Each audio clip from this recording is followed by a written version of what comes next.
গোল করেই সবাই নায়ক হয় না, কিন্তু এমন একজন আছেন তিনি গোল না করেই পুরো দলকে বাঁচিয়ে রাখেন।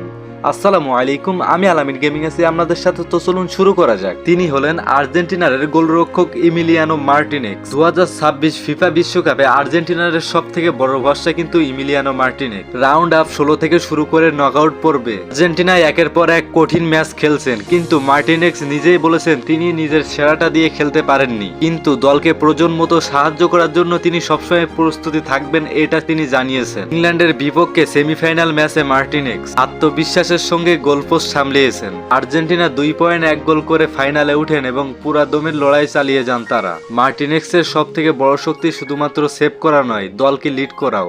আত্মবিশ্বাসের সাথে এবং ডিফেন্ডারের সাথে যোগাযোগ করে তিনি রক্ষণে আরো শক্তিশালী হয়ে উঠেছেন।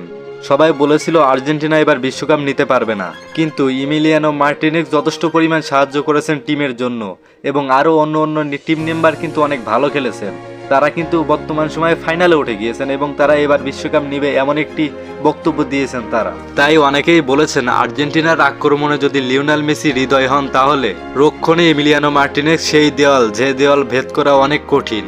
আপনার কি মনে হয় 2026 সালে ফিফা বিশ্বকাপ কি আর্জেন্টিনা নিতে পারবে? হ্যাঁ, আরেকটি কথা ছিল, 2021 সাল থেকে যখনই মার্টিনেক্স দলে এসেছেন তখন থেকে কিন্তু দলটা আরো শক্তিশালী হয়ে উঠেছে। মিলিয়ানো খুব সময়ের ভিতরে সবাইকে আপন করে নিয়েছেন এবং নিজের করে খেলছেন।